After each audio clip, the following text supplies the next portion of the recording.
Olá, seja mais uma vez muito bem-vindo aqui ao canal do Ayrton Broto. Comentar tudo que está acontecendo hoje no Brasil e os motivos disso. Lá atrás, 2018, 17, 18, Lula começou a dizer que ia ser novamente candidato à presidência da República, o que para mim é um erro. Eu acho que um mandato, 2 mandatos, acabou.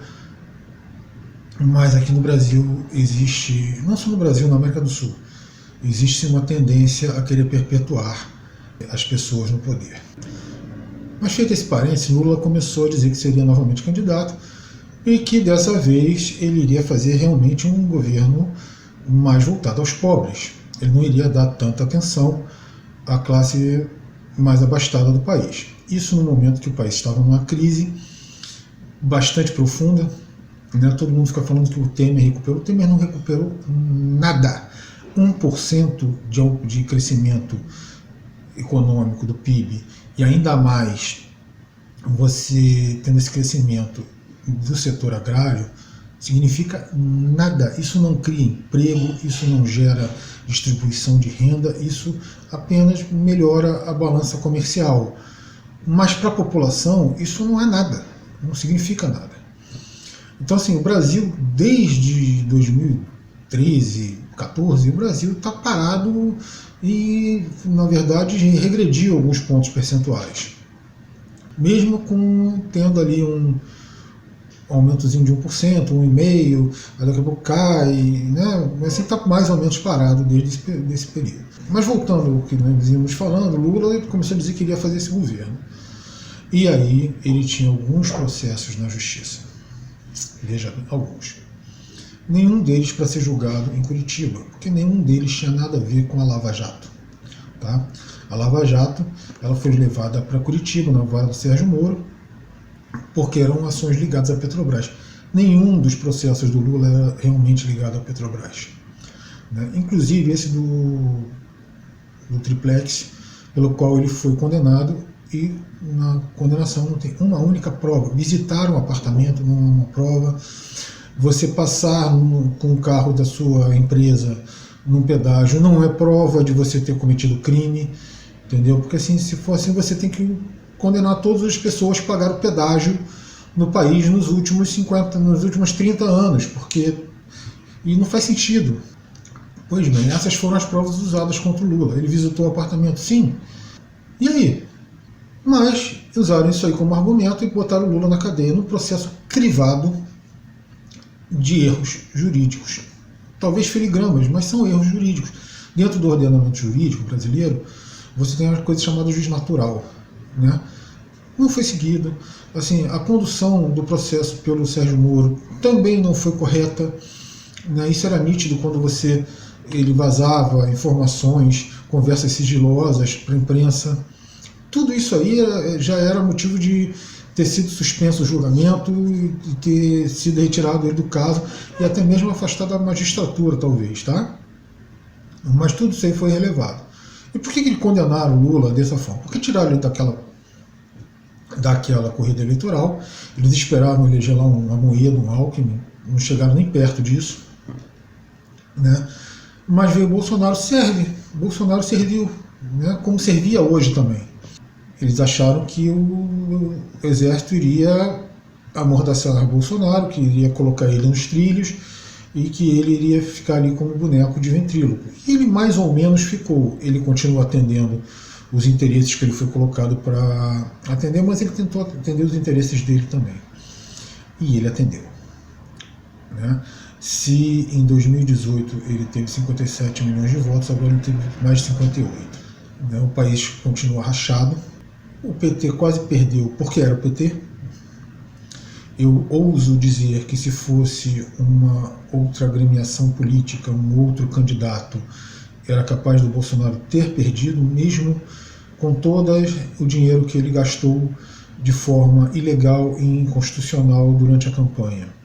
Tá? E que o próprio STF, que agora está sendo acusado de ter favorecido Lula, favoreceu o Bolsonaro quando ele permitiu fazer isso. Que foi entrado com ação para que aquilo não ocorresse, para que aquele dinheiro não fosse usado da forma errada que estava sendo usado. E o STF fingiu que não era com ele. Ou seja, por omissão ou por ação, o STF ajudou os dois lados. A verdade é essa, como o TSE também. E você chega a esse momento em que o Brasil está rachado e que a parte perdedora, porque no fundo, em mais de 100 milhões de votos, você vai ter um vencedor, não vai dar empate, né? O empate pode ser técnico, mas no voto a voto você vai ter um vencedor. Quando você conta os votos, tem um vencedor. É praticamente impossível empatar uma disputa dessa. Mas você tem um vencedor e foi o PT. Quase é o Bolsonaro. Se Roberto Jefferson, Carlos Zambelli e Paulo Guedes não tivessem falado das asneiras e feito as asneiras que falaram e fizeram na última semana de campanha do segundo turno, era bem capaz do Bolsonaro ter vencido essa eleição. Mas eles não conseguem manter a linguinha e as ações sob controle, né? E aí, o Bolsonaro, eu acho que tomou uma revirada nos últimos dias de campanha, porque para mim ele já estava na frente do Lula. Mas fato é que na nossa maior pesquisa e a mais válida de todas, o Lula foi reeleito. E aí, os bolsonaristas não aceitaram. Não aceitaram porque vem à tona todo o processo nebuloso que foi o processo do triplex e alguns outros processos também contra o Lula. Processos absolutamente nebulosos, né? Uma condenação nebulosa e uma soltura ainda mais nebulosa do que poderíamos pensar, até pelo tempo passado e pelas várias entradas de pedidos de revisão disso aí, e que sempre foram negadas, inclusive pelo próprio STF. Por que agora foi aceito, né? O problema é que o próprio Bolsonaro tem culpa no cartório, porque o Bolsonaro estava muito fraco. E quando o Lula saiu da cadeia, ele passou a ter o antagonista ideal para ele, que foi o que ele fez ele ressurgir, além das benesses que ele largou com dinheiro público e que ele criaram um gigantesco buraco no orçamento para o ano que vem. O Lula vai ter muito problema com isso também. Então é isso, gente. Agora o Bolsonaro está usando esse pessoal para negociar o pescoço dele e dos filhos, né? Porque eles cometeram vários crimes, vários desvios, e eles estão ameaçados de ir para a cadeia. Mobilizando essa massa, ele está negociando o pescoço dele. Por isso, ele demorou a falar. As primeiras negociações ele já conseguiu, pelo menos é o que está se falando aí nas internas da política. Ele já conseguiu algumas benesses, né, alguns auxílios do partido dele, e agora ele quer uma negociação direta com o seu adversário, né? Vai conseguir, porque é isso que Lula faz. Ele entrega, ele se rende, sempre foi assim e continuará sendo. Valeu, muito obrigado. Se você gostou desse vídeo, deixe seu joinha, comente aí embaixo, gostando ou não. Se não gostou, bota o dedinho para baixo também, faz parte desse processo aqui. Se inscreva no canal e até o nosso próximo vídeo. Valeu!